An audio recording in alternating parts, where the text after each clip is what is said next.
Après mon divorce, ma famille a pris le parti de mon ex. Ma mère l'invitait toujours à la maison, ma sœur le qualifiait de membre de la famille. J'ai agi comme si cela ne me blessait pas jusqu'à ce que mon fils de 9 ans dise « Grand-mère a dit à papa de ». Je m'appelle Dana.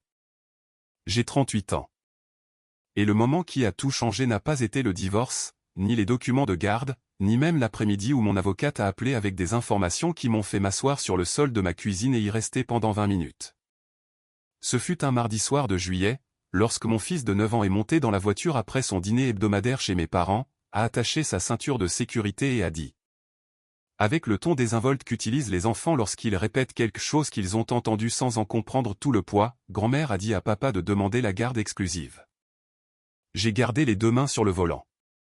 J'ai gardé les yeux sur la route. J'ai dit, que as-tu dit, mon grand? Il l'a répété. Les mêmes mots, le même ton désinvolte. Le ton de quelqu'un qui rapporte une chose qu'il a entendue et classée dans la catégorie des choses dont les adultes discutent, qu'il n'a pas totalement comprises, mais dont il a pensé que je voudrais être informé. J'ai dit, quand grand-mère a-t-elle dit cela? Il a répondu, au dîner. Elle ne savait pas que j'étais dans le couloir. J'ai conduit le reste du chemin jusqu'à la maison sans rien dire d'autre à ce sujet. Je l'ai mis au lit. Je me suis assise à la table de ma cuisine dans la maison que je louais depuis la séparation, et j'ai tenu ce que mon fils de 9 ans avait accidentellement rapporté de la cuisine de mes parents dans ses mains comme une grenade qu'il prenait pour un caillou. Et j'ai compris, avec la froide lucidité de quelqu'un dont la vision d'une situation vient d'être corrigée de manière permanente et irréversible, que ce que je me racontais depuis 8 mois sur le comportement de ma famille n'était pas toute l'histoire. Ce n'était même pas proche de la vérité. Bienvenue à nouveau sur Revenge Cold Stories.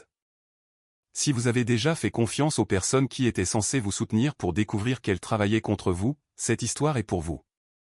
Abonnez-vous avant d'aller plus loin et laissez votre prénom et votre ville dans les commentaires. J'adore voir d'où tout le monde regarde.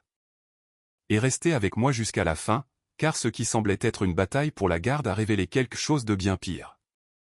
Maintenant, laissez-moi vous ramener en arrière.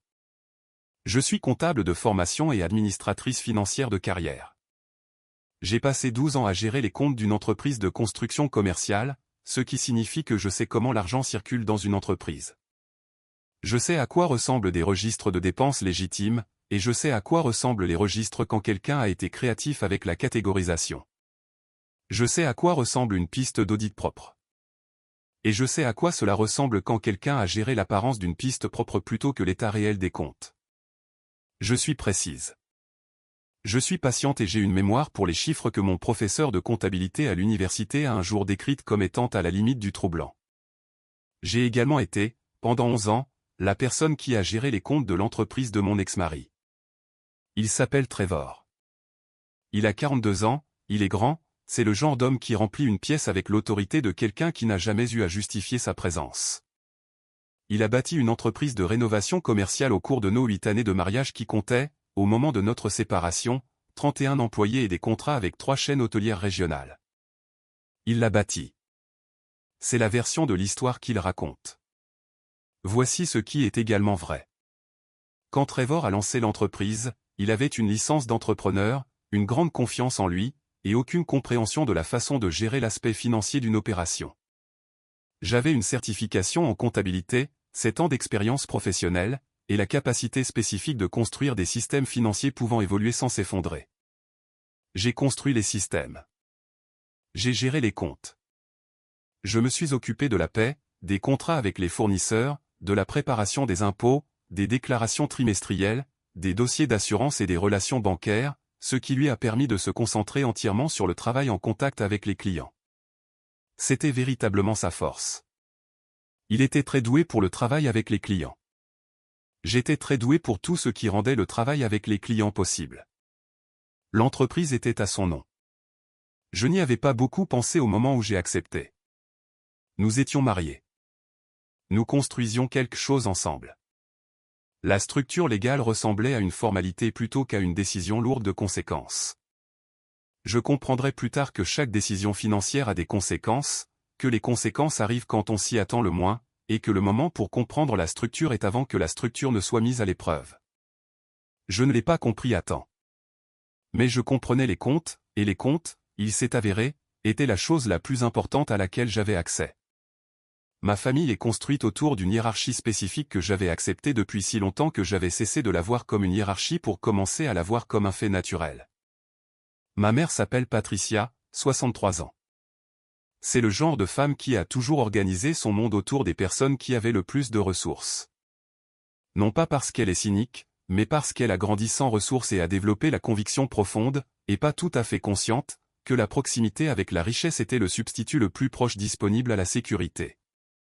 Elle a adoré Trevor dès le premier dîner, non pas parce qu'il était charmant, bien qu'il le fût, mais parce qu'il avait une entreprise, un camion avec son nom sur le côté et un plan pour les 5 prochaines années.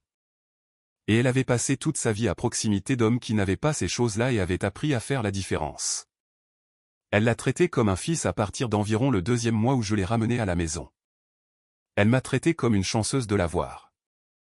Mon père, Ray, a 66 ans, électricien à la retraite, calme à la manière de quelqu'un qui a décidé que la position la plus sûre dans un foyer avec une forte personnalité en son centre est de rester en dehors du courant. Il suivait. Il a toujours suivi les préférences de ma mère, la présence de Trevor au dîner de famille et, finalement, comme je le découvrirai, les décisions dont je parlerai quand le moment sera venu. Ma sœur Rachel a 34 ans, 4 ans de moins que moi. Elle avait toujours été la sœur qui vivait plus près du centre des choses, des rassemblements familiaux, des discussions de groupe, du langage partagé d'une unité familiale dont j'avais toujours été légèrement en marge plutôt qu'à l'intérieur. Elle avait son propre appartement à 20 minutes de chez nos parents. Au moment où mon fils a répété ce qu'il avait entendu dans le couloir, elle passait un temps notable chez Trevor. Je ne savais pas encore ce que cela signifiait. Je le saurais bientôt. Le mariage a pris fin de la manière dont les mariages prennent fin lorsque la raison de la rupture est quelque chose qui s'est développé pendant longtemps sous la surface d'une vie d'apparence fonctionnelle. Pas dans une scène dramatique, pas dans une confrontation à laquelle je m'étais préparé, mais lors d'une conversation un mercredi soir de novembre, lorsque Trevor m'a dit qu'il pensait que nous avions évolué dans des directions différentes et qu'il voulait se séparer. Il l'a dit avec le sang-froid spécifique et répété de quelqu'un qui a pris une décision, organisé la logistique de la décision à l'avance, et qui livre maintenant le résultat d'un processus qu'il avait achevé avant même que la conversation ne commence. J'ai demandé s'il y avait quelqu'un d'autre. Il a dit non. J'ai noté qu'il l'avait dit sans hésitation et sans détourner le regard, ce qui, dans mon expérience professionnelle de la lecture de documents, signifiait soit que c'était vrai, soit qu'il s'était suffisamment entraîné pour que les indicateurs habituels ne soient plus fiables. J'ai dit que j'avais besoin de temps pour réfléchir. Il a dit qu'il comprenait. Il a déménagé 3 semaines plus tard. La réaction de la famille s'est développée au cours des 2 mois suivants dans une direction que je n'avais pas totalement anticipée, même si, en y repensant, j'aurais dû. Ma mère m'a appelé la semaine après le départ de Trevor. Elle a dit qu'elle était désolée. Elle l'a dit sur le ton de quelqu'un qui est désolé d'un événement météorologique plutôt que d'une décision humaine. Elle l'a dit avec la particularité de quelqu'un qui, sous les condoléances, réorganisait déjà sa compréhension du nouvel arrangement. Elle a dit, « Tu sais, nous vous aimons tous les deux. » J'ai répondu, « Je sais. » Elle a dit, « Trevor fait partie de cette famille depuis 11 ans.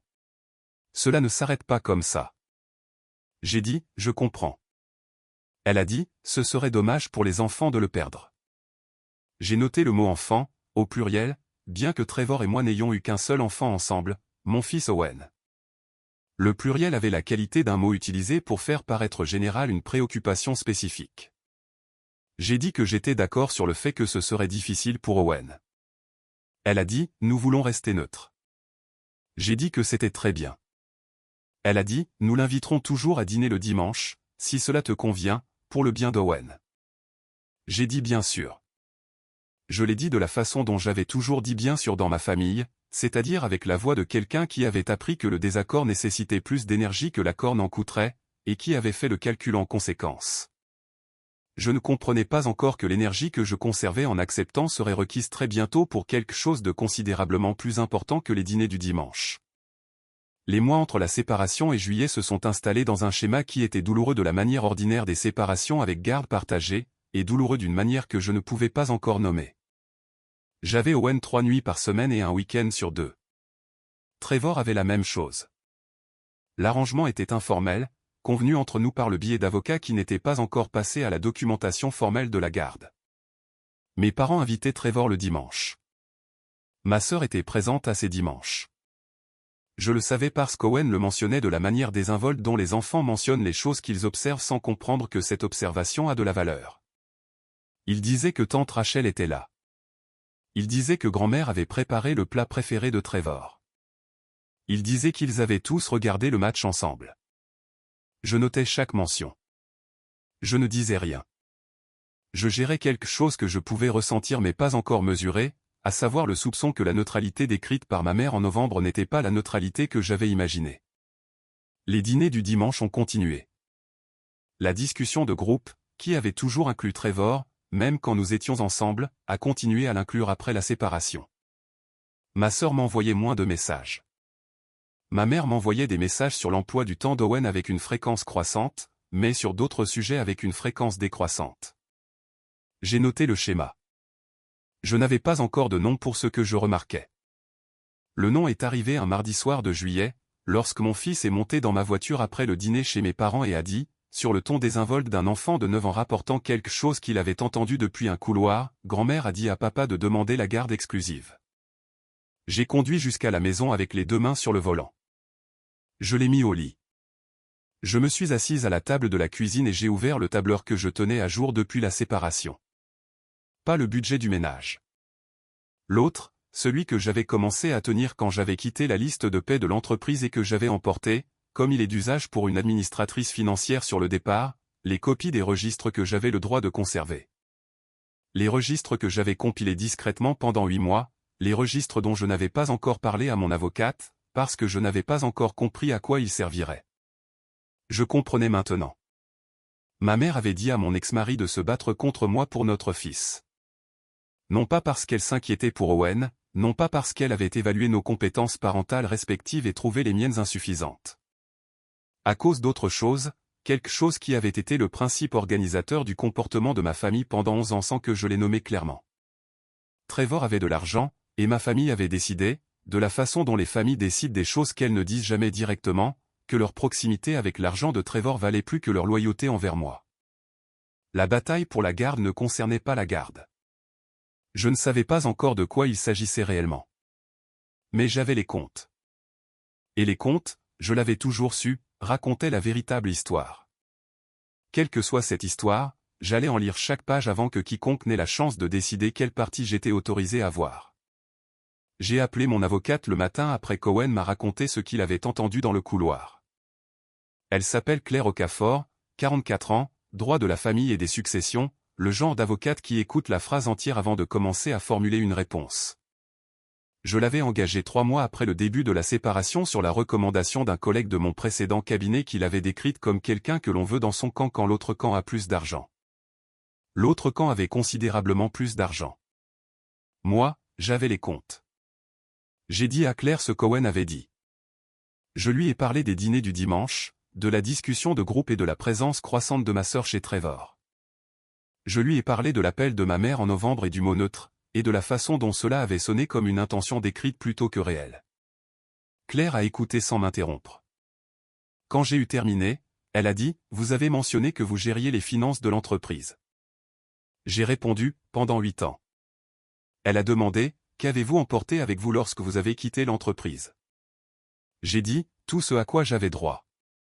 Des copies de documents que j'avais personnellement préparés, des déclarations d'impôts que j'avais soumises, des registres de paie que j'avais tenus, des contrats de fournisseurs que j'avais négociés.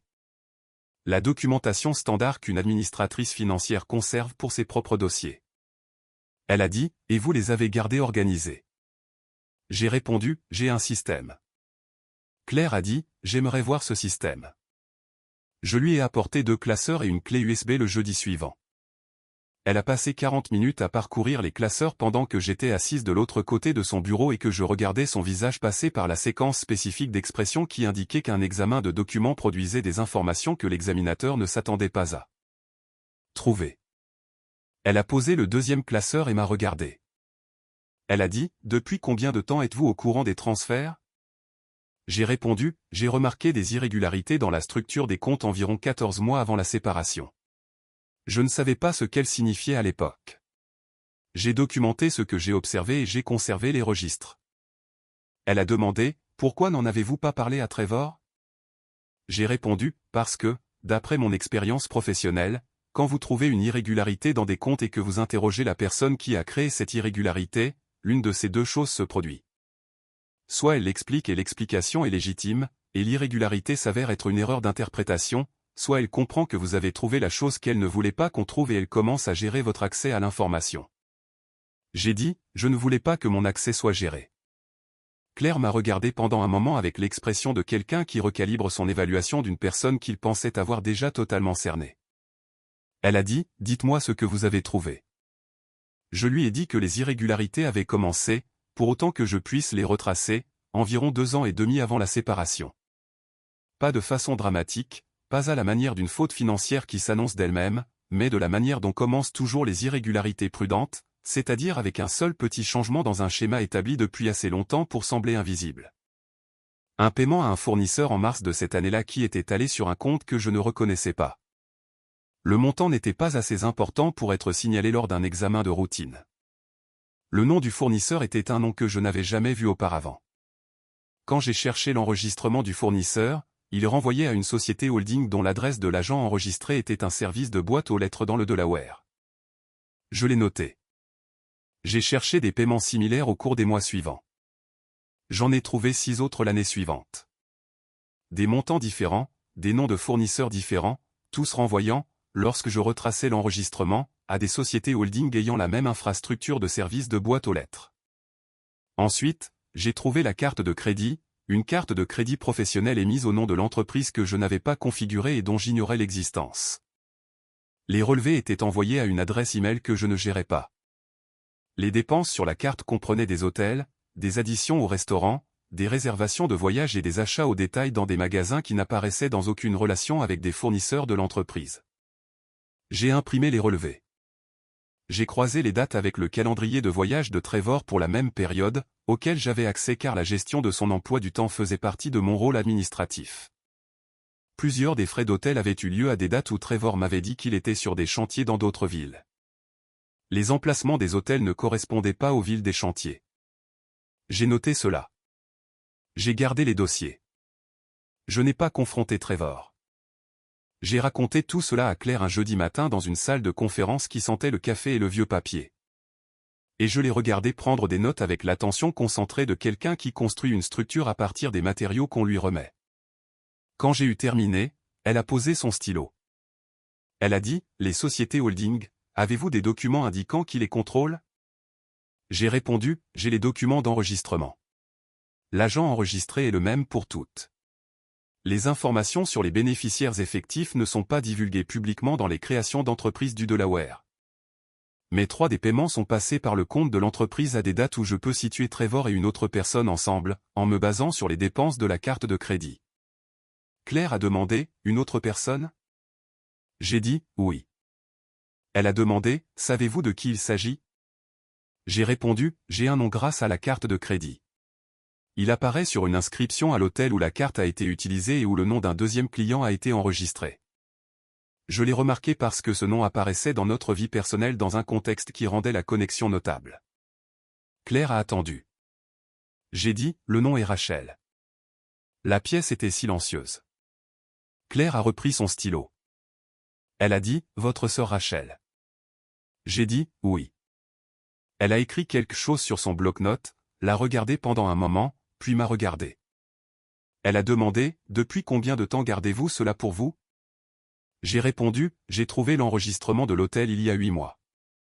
Elle a dit, 8 mois avant de me l'apporter. J'ai dit, j'avais besoin d'en comprendre toute l'étendue avant d'agir. J'avais besoin de savoir ce que j'avais réellement plutôt que ce que je pensais avoir. J'avais besoin d'être certaine que ce que je voyais était ce que je voyais réellement et non un ensemble de détails que j'interprétais à travers le prisme de quelque chose que je voulais trouver. J'ai dit que je ne voulais pas me tromper. Claire a dit, vous ne vous trompez pas. Elle l'a dit avec la certitude tranquille de quelqu'un qui vient de passer en revue 2 classeurs et une clé USB et qui est arrivé à une conclusion que les preuves ont rendu inévitable. Elle a dit, je vais faire appel à un jury comptable pour examiner la situation financière complète. Cela va au-delà de l'accord de divorce. Les transferts vers les sociétés holding peuvent constituer une dissipation des biens matrimoniaux. La carte de crédit peut avoir des implications en matière de fraude commerciale. Et l'enregistrement de l'hôtel place votre sœur dans une relation avec votre mari à une date antérieure à la séparation. J'ai demandé, de combien de temps? Elle a répondu, j'aurai besoin de l'examen jury-comptable pour établir la chronologie précisément, mais d'après ce que vous m'avez montré, j'estimerais que la relation a commencé quelque part entre 18 et 24 mois avant la séparation. Elle l'a dit sans drame, juste comme une mesure. Je suis resté avec ce chiffre, 18 à 24 mois. Trevor m'avait dit en novembre que nous avions évolué dans des directions différentes. Il avait évolué dans une direction différente pendant près de 2 ans pendant que je gérais ses comptes, que j'élevais notre fils, que je m'asseyais en face de lui au dîner 3 soirs par semaine et que je croyais à la version de notre vie que la surface présentait. J'ai dit, mes parents savaient. Claire m'a regardé. J'ai dit, ils devaient savoir. Ma sœur a été chez eux constamment pendant toute la séparation. Ils ont continué à inviter Trevor après le divorce. Ma mère a dit à Trevor de demander la garde exclusive. J'ai fait une pause. Vous n'invitez pas votre gendre divorcé au dîner du dimanche et ne le conseillez pas sur la garde à moins d'avoir une raison de vouloir le protéger. Claire a demandé, quelle raison pensez-vous qu'ils avaient? J'ai répondu, l'entreprise de Trevor avait 300 000 € de contrat en préparation au moment de notre séparation. Mes parents nous avaient emprunté 40 000 € il y a 4 ans, que Trevor avait accepté de ne pas réclamer. Mon père avait effectué des travaux de sous-traitance pour l'entreprise à 2 reprises. Ma mère avait été incluse dans le plan d'assurance maladie de l'entreprise par courtoisie. J'ai dit, si Trevor quittait cette famille en divorçant de moi, c'était une chose. Si Trevor restait lié à cette famille en finissant par être avec Rachel, c'était autre chose. J'ai dit, ils ont choisi la version où l'argent restait. Claire est restée silencieuse pendant un moment. Puis elle a dit, c'est une chose extraordinaire à dire sur vos parents. J'ai répondu, je sais. Elle a demandé, le croyez-vous? J'ai dit, je crois que les preuves pointent dans cette direction. Je crois que mon fils a répété quelque chose qu'il a entendu dire par ma mère, ce qui confirme qu'elle était activement impliquée dans la stratégie de garde. Je crois que ma sœur a quitté son propre appartement pour s'installer chez un homme qu'elle prétend avoir commencé à fréquenter après que mon divorce a été finalisé, mais avec qui j'ai des preuves documentées qu'elle était 2 ans plus tôt. J'ai dit, je crois que ma famille a fait un calcul financier et que je me trouvais du mauvais côté. Claire a dit, l'affaire de garde. J'ai dit, dites-moi. Elle a répondu, Trevor a déposé une demande de garde principale il y a 3 semaines. Le dossier cite des inquiétudes concernant votre stabilité émotionnelle pendant la période de transition et fait référence à 2 témoignages. J'ai demandé, qui? Elle a répondu, vos parents. J'ai encaissé cela. Mes parents avaient soumis des témoignages dans une affaire de garde contre moi, non pas parce qu'ils avaient observé quoi que ce soit qui les inquiétait sincèrement concernant ma façon d'être mère. Ma façon d'être mère était excellente. Owen était en bonne santé, équilibré, il travaillait bien à l'école et avait dit à son institutrice que sa mère faisait de très bonnes crêpes, ce que je considérais comme une preuve pertinente. Ils avaient soumis des témoignages parce que Trevor en avait besoin. Et Trevor en avait besoin parce que la bataille pour la garde avait un but au-delà de la garde. J'ai demandé, quel est ce but? Claire a répondu, ma meilleure évaluation à ce stade est que Trevor veut la garde principale pour réduire son obligation de pension alimentaire et pour limiter votre réclamation financière lors de l'accord. Une mère ayant la garde principale a une position juridique plus forte dans le partage des biens. Un père ayant la garde principale a beaucoup plus de poids. Elle a dit, s'il obtient la garde, il limite ce que vous pouvez réclamer. Si vous gérez l'emploi du temps des enfants et que vous n'avez pas d'emploi à temps plein, votre indépendance financière est réduite. Votre capacité à financer un litige en cours est réduite. Elle a dit, votre sœur a dit à Owen que maman n'aura pas d'argent pour les avocats. J'ai dit, Owen m'a dit cela il y a 2 semaines. Claire a dit, ils ont coordonné cela. J'ai dit, oui. Elle a ajouté, ce qu'ils ne savent pas, c'est ce que vous avez dans ces classeurs. La jury comptable que Claire a engagée était une femme nommée Grace Sutton. Elle avait 51 ans et possédait l'énergie constante et posée de quelqu'un qui avait passé 25 ans à trouver les choses que les gens avaient travaillé dur pour cacher et qui avait développé, grâce à ce travail, une absence totale de surprise face à ce que les gens étaient prêts à faire quand ils croyaient que personne ne regardait les chiffres d'assez près. Elle a regardé mes chiffres de très près. Elle a passé 2 semaines avec les classeurs et la clé USB et 3 ensembles supplémentaires de documents qu'elle a demandé dans le cadre de la procédure de communication des pièces, que l'avocat de Trevor a produit sans comprendre pourquoi ils étaient demandés. Elle a produit un rapport de 47 pages. Je l'ai lu un dimanche soir à la table de ma cuisine pendant qu'Owen dormait. Le rapport identifiait 11 transferts vers les sociétés holding du Delaware totalisant 219 000 € sur 26 mois. Il identifiait le compte de carte de crédit professionnel et retraçait ses dépenses sur 18 mois de séjour à l'hôtel, de notes de restaurant et d'achats au détail. Il identifiait 3 cas où les fonds de l'entreprise avaient été utilisés pour acheter des cadeaux, dont l'un était un bijou acheté en février et facturé à un compte fournisseur sans relation fournisseur correspondante. Le bijou avait été acheté en février. Mon anniversaire était en février. Trevor m'avait offert une carte cette année-là. Le rapport de Grace notait l'achat du bijou, la date et le compte débité, et ne spéculait pas sur le destinataire. Elle n'avait pas besoin de spéculer. L'enregistrement de l'hôtel que j'avais trouvé 8 mois plus tôt portait un nom, et ce nom était Rachel, et la date de cet enregistrement était 9 mois avant l'achat du bijou et 14 mois avant que Trevor ne me dise que nous avions évolué dans des directions différentes. Je suis passé à la section résumée du rapport. L'évaluation de Grace était que l'entreprise avait connu une activité financière non divulguée importante pendant le mariage, constituant une dissipation des biens matrimoniaux en vertu de la loi applicable.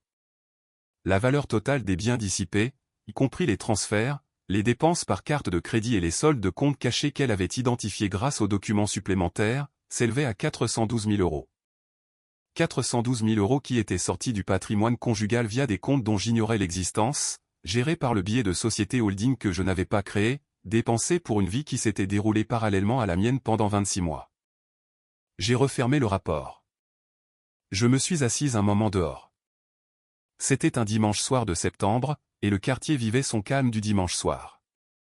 Le chien de quelqu'un, une voiture dans la rue. La qualité particulière du silence de banlieue qui semble à la fois ordinaire et fragile. J'ai pensé à Trevor au dîner du dimanche chez mes parents.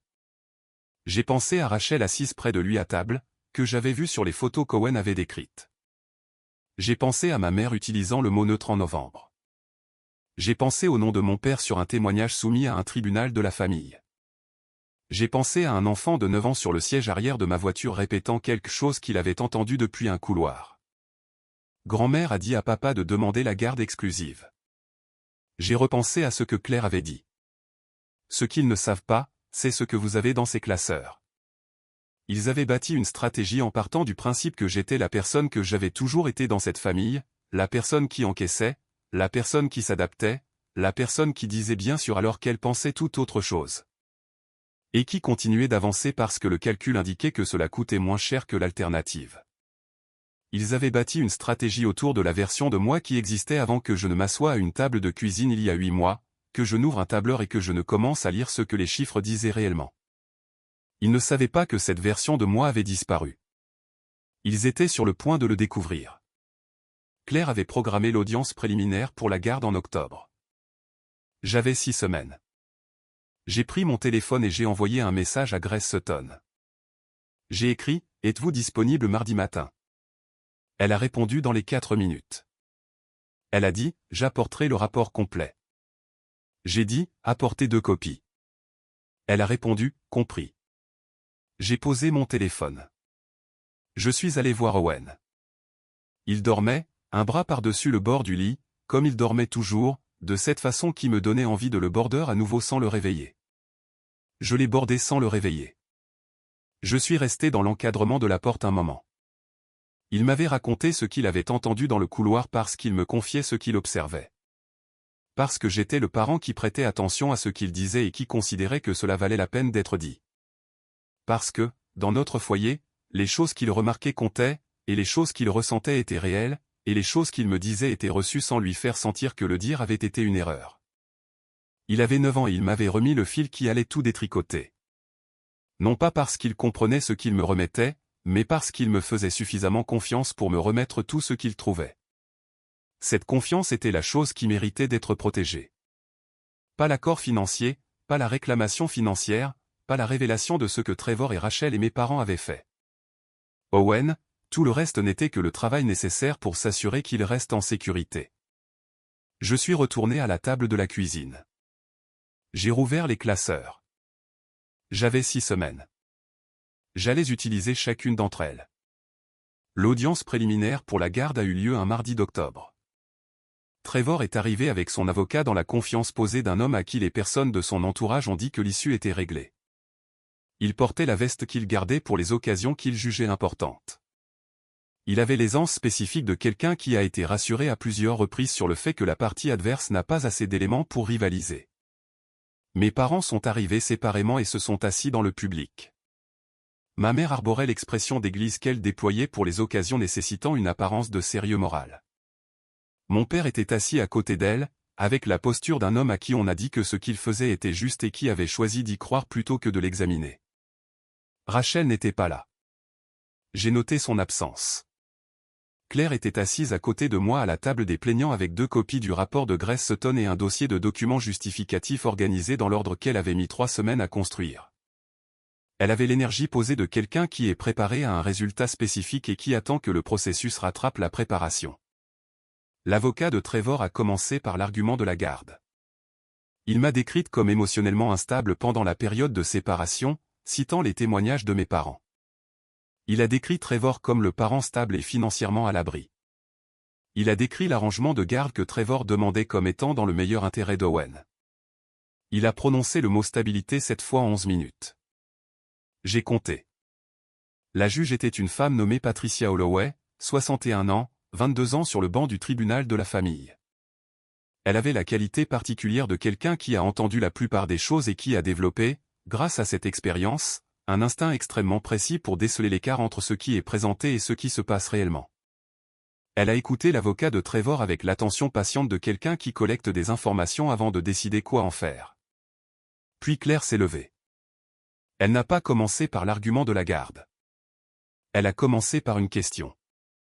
Elle a demandé au tribunal la permission de verser des documents financiers au dossier au motif que le litige sur la garde ne pouvait pas être correctement jugé sans comprendre le contexte financier dans lequel il avait été déposé. L'avocat de Trevor a objecté. La juge Holloway a dit « Je vais entendre le fondement de la requête ».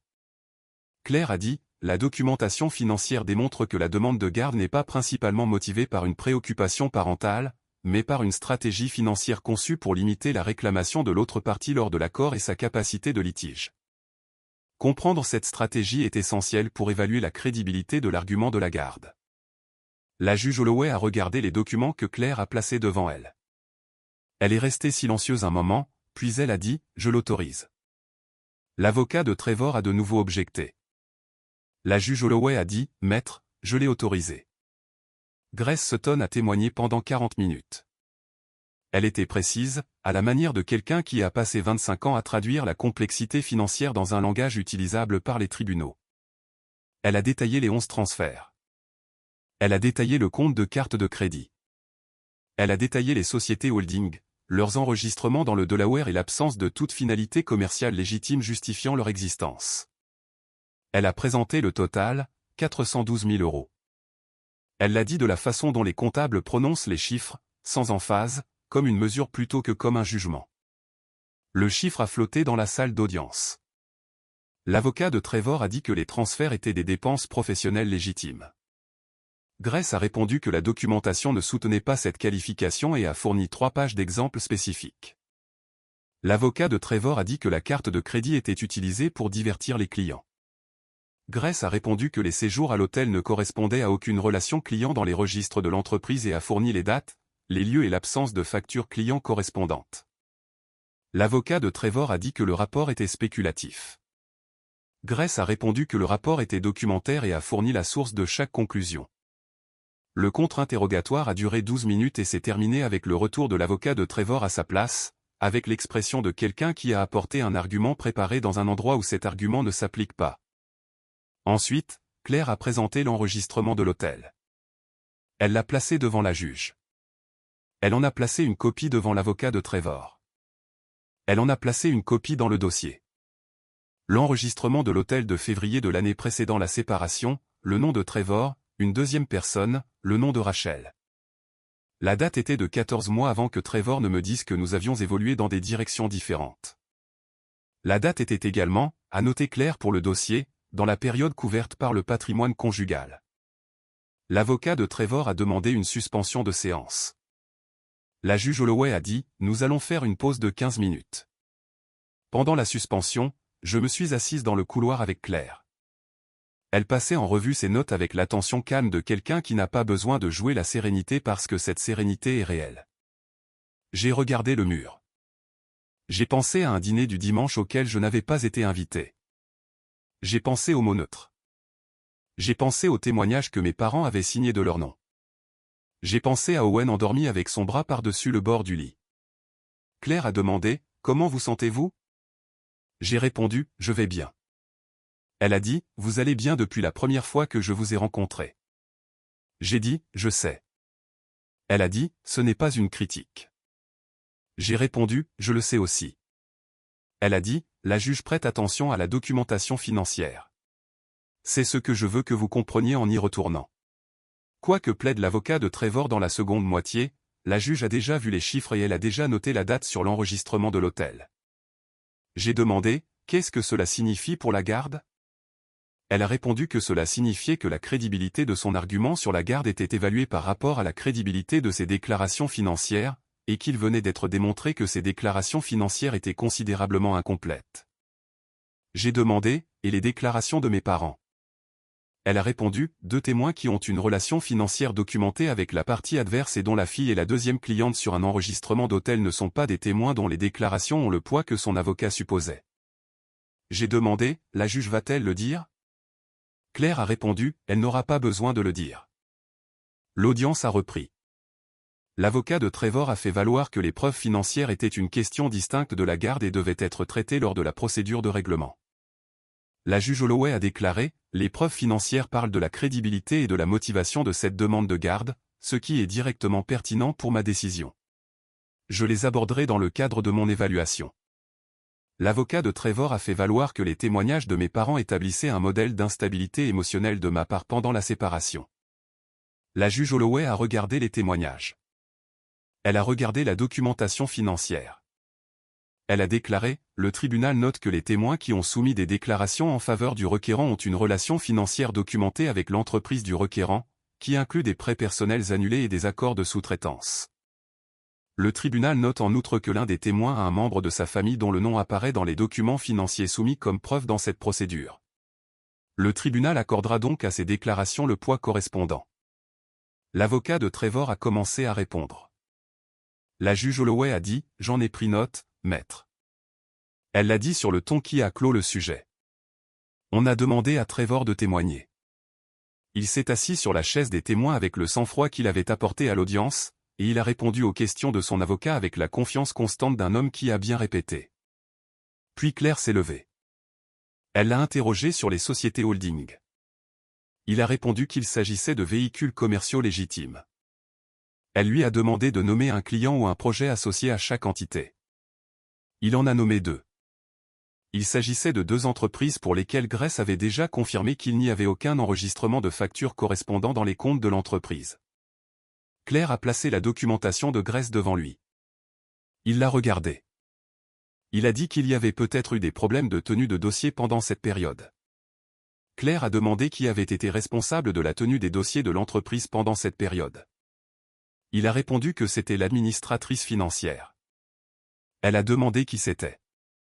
Il a dit, « Mon nom. » Claire a dit, « Et cette administratrice financière est la même personne dont vous cherchez à limiter la garde par ce dépôt. » Il a dit, « C'était 2 questions distinctes. » Claire a dit, « Le tribunal le déterminera. » Elle s'est rassise. L'avocat de Trevor a demandé une autre suspension de séance. La juge Holloway a dit non. La décision est tombée à 2:47 de l'après-midi. La juge Holloway a parlé pendant 11 minutes. Elle a dit que le tribunal avait trouvé que la documentation financière soumise par la défenderesse était crédible et bien étayée. Elle a dit que le tribunal avait de sérieuses inquiétudes quant à la motivation sous-jacente à la demande de garde compte tenu du contexte financier dans lequel elle avait été présentée. Elle a dit que les témoignages soumis par les témoins du requérant se verraient accorder un poids limité compte tenu des relations financières documentées et des informations supplémentaires qui étaient apparues au cours de la procédure. Elle m'a accordé la garde principale. Elle a ordonné que les dossiers financiers de Trevor soient soumis à un examen jury-comptable complet avant l'audience de règlement. Elle a noté que le tribunal avait identifié des problèmes potentiels avec la divulgation des actifs qui nécessiteraient un examen indépendant. Elle a dit que l'audience de règlement serait programmée dans les 60 jours. Elle a dit qu'elle avait des questions supplémentaires sur les questions financières qui seraient abordées lors de cette audience. Elle a levé la séance. Trevor a quitté la salle d'audience sans me regarder. Son avocat l'a suivi, parlant doucement avec le ton d'un professionnel gérant un développement qui n'était pas dans les documents de planification. Ma mère s'est levée dans le public. Elle m'a regardé à travers la pièce. Je l'ai regardée en retour. Son expression était l'expression que j'avais observée toute ma vie. La chaleur maîtrisée, recalibrée pour une situation que la direction n'avait pas anticipée. Elle faisait le calcul en temps réel. Le calcul qu'elle faisait depuis novembre de l'année précédente, celui où le lien financier de Trevor avec la famille était la variable principale, et où tout le reste était arrangé autour. La variable venait de changer. J'ai pris mon sac. Je suis passé devant le public sans m'arrêter. Mon père a regardé le sol quand je suis passé. L'audience de règlement a eu lieu 7 semaines plus tard. Je ne détaillerai pas chaque échange parce que les détails sont procéduraux et que la procédure est moins importante que le résultat. Ce que je vous dirai, c'est que le rapport jury comptable complet de Grace Sutton a produit un chiffre de règlement qui tenait compte des biens matrimoniaux dissipés, des comptes cachés et de la mauvaise conduite financière de Trevor pendant le mariage. Il a également produit, en conséquence du signalement de la juge aux autorités compétentes, une enquête sur les déclarations fiscales de l'entreprise pour les 3 années au cours desquelles les transferts de la société holding avaient eu lieu. Cette enquête était en cours. L'avocat de Trevor a négocié un règlement plutôt que de procéder à une audience complète sur les preuves de mauvaise conduite financière. L'accord comprenait un paiement financier dont je ne préciserai pas les détails ici car ils nous appartiennent, à Owen et à moi, ainsi qu'à notre avenir et non à cette histoire. Ce que je dirais, c'est que c'était suffisant. Plus que suffisant, plus que ce que j'avais espéré pendant les mois où j'étais assis seul à une table de cuisine, à construire un système autour de preuves dont je n'étais pas encore sûr de devoir me servir un jour.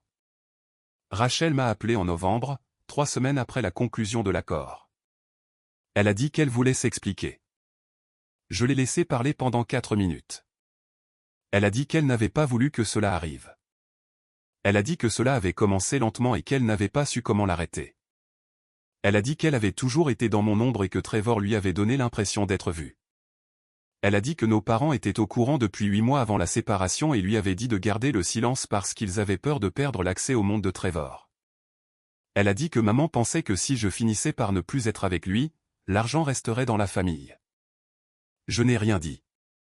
Elle a dit, je sais que ça a l'air terrible. J'ai dit, ça a l'air exact. Elle a dit, je suis désolé.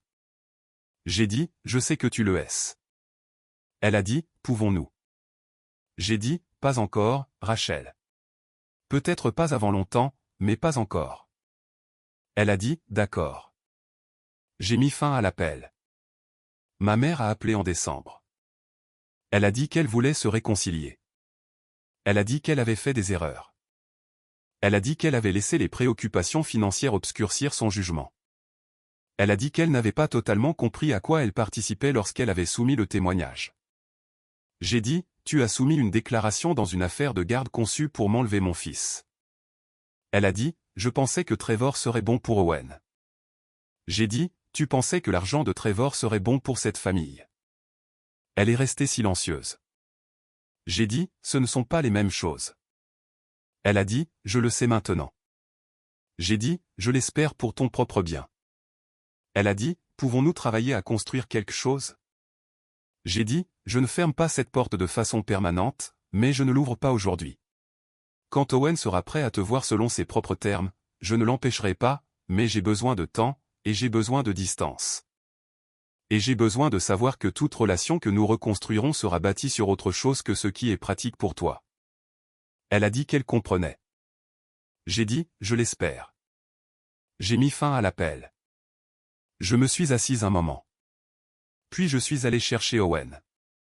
Il était dans sa chambre, construisant quelque chose avec le kit d'architecture qu'il avait demandé à Noël. Il avait 9 ans, il était précis, il avait les mains de son grand-père et les yeux de sa grand-mère, et il m'avait dit la semaine dernière que quand il serait grand, il voulait concevoir des bâtiments qui durent longtemps. J'ai demandé, comment avance la construction? Il a répondu, la fondation est la partie la plus difficile, mais si tu la fais bien, tout le reste est plus facile. J'ai regardé mon fils. J'ai dit, c'est exactement ça. Il est retourné à sa construction. Je suis allé préparer le dîner. Voici ce qui s'est passé concrètement. Ma famille a pris le parti de mon ex-mari après mon divorce parce qu'il avait de l'argent et qu'ils avaient décidé que la proximité de son argent comptait plus que la loyauté envers moi.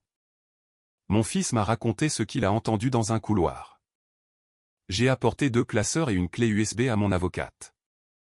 Une jury comptable a trouvé 412 000 € de transferts cachés et une inscription à l'hôtel avec le nom de ma sœur dessus. L'audience pour la garde s'est déroulée différemment de ce que Trevor attendait. L'accord financier était juste. Ma sœur a appelé et s'est expliquée. Ma mère a appelé et a demandé à se réconcilier. J'ai dit, pas encore. C'est toute l'histoire. Maintenant, voici ce que je veux vous laisser en conclusion. Les gens qui tiennent les comptes en votre nom sans vous le dire sont l'espèce la plus dangereuse. Ma famille n'était pas ouvertement hostile.